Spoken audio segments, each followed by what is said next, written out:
बोलो महाकाल भगवान की जय। आइए आज 84 महादेव में कथा श्रवण करेंगे नागचंडेश्वर महादेव की। नागचंडेश्वर महादेव बड़े अद्भुत है महाराज। पूछा है नागचंडेश्वर महादेव की कथा का श्रवण कराइए। आज भक्त भी पूछते हैं और आप भी 84 महादेव का वर्णन तो आपने कभी सुना नहीं होगा। हाँ, 12 ज्योतिर्लिंग का आपने सुना है। शिव महापुराण में अनेक अनेक प्रकार से महादेव का वर्णन आपने सुना है, लेकिन 84 महादेव जो सिर्फ मध्य प्रदेश में ही और सिर्फ महाकाल वन में उज्जैन के सन्निकट आसपास ही विराजमान है, ऐसे 84 महादेव की कथा आप श्रवण कर रहे हैं। तो नागचंडेश्वर महादेव की कथा का श्रवण तो कहा कि एक समय इंद्र की सुधर्मा सभा लगी हुई थी।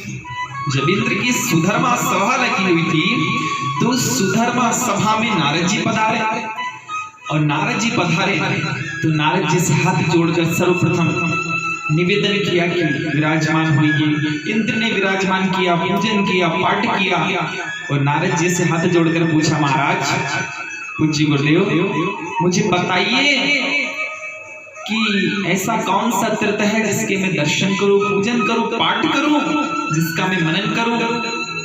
तो आज महाराज नारद जी ने कहा, देखो तीर्थों के गुरु तो हैं, तीर्थों के राजा पुष्कर जी महाराज। पुष्कर जी तीर्थों के राजा हैं, ब्रह्म तीर्थ है वहां, ब्रह्म तीर्थ पुष्कर जी। लेकिन राजन उनसे भी बड़ा एक तीर्थ है महाकाल अवंतिका। तो बड़ी अद्भुत बात अवंतिका की सुन के पूछा, महाराज अवंतिका? नारद जी ने कहा, हाँ, जिसके दर्शन करने मात्र से, पुष्कर के दर्शन करने मात्र से भी 10 गुना ज्यादा फल मिलता है। कि जितना पुष्कर जी का दर्शन करेंगे ना, उससे भी 10 गुना फल आपको उज्जैनी अवंतिका महाकाल वन के दर्शन करने से मिलेगा। महाराज अच्छी बात है। तो आज सभी देवताओं को लेकर अपने विमान में बैठाया है और आज इंद्र सभी देवताओं को लेकर अवंतिका की ओर चले हैं और महाकाल वन के निकट पहुंचकर देखा है तो कई सारे निर्माल्य के ढेर लगे हुए थे।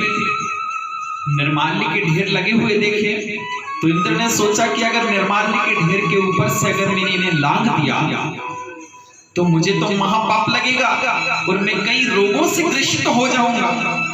जब विचार करके नारद जी की बातों का मनन किया कि नारद जी से तो हमने पूछा है, पर इंद्र ने मन ही मन पुनः विचार किया कि अगर निर्माल्य के ढेर को हम लांघ देंगे तो महापाप लगेगा।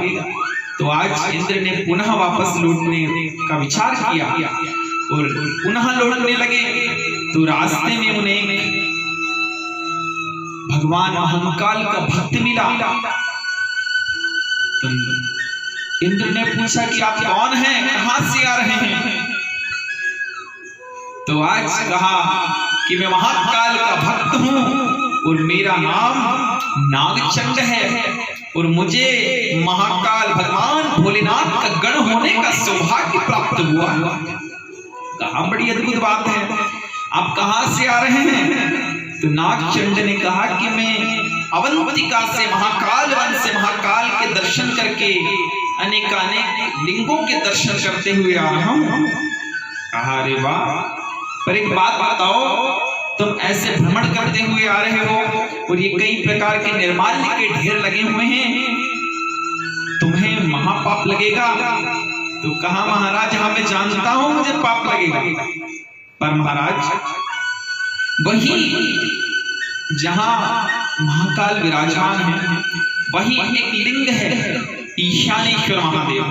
उनके ईशान कोण में एक लिंग विराजमान है, उसके दर्शन करने मात्र से निर्माल्य के ढेर के ऊपर से लांघने का, कई प्रकार की चीजें लांघने का जो पाप होता है, असमय में नदियों को लांघने का, किसी भी वस्तु को विशेष को लांघने का जो पाप होता है, या भगवान की लिंग मूर्तियां उनको लांघने का, भगवान के पूजन सामग्री को लांघने का जो महापाप होता है वो सारा पाप समाप्त हो जाता है उस लिंग के दर्शन करने मात्र से। इंद्र ने पूछा, अरे वाह, कहाँ? तो कहा महाराज ईशानेश्वर महादेव के ईशान कोण।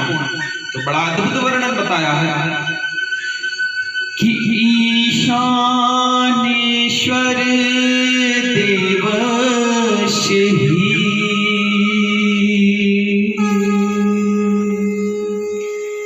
तिष्ठतीशान भागतः तस्य दर्शन मात्रेण नासा गच्छति दुष्कृतान्।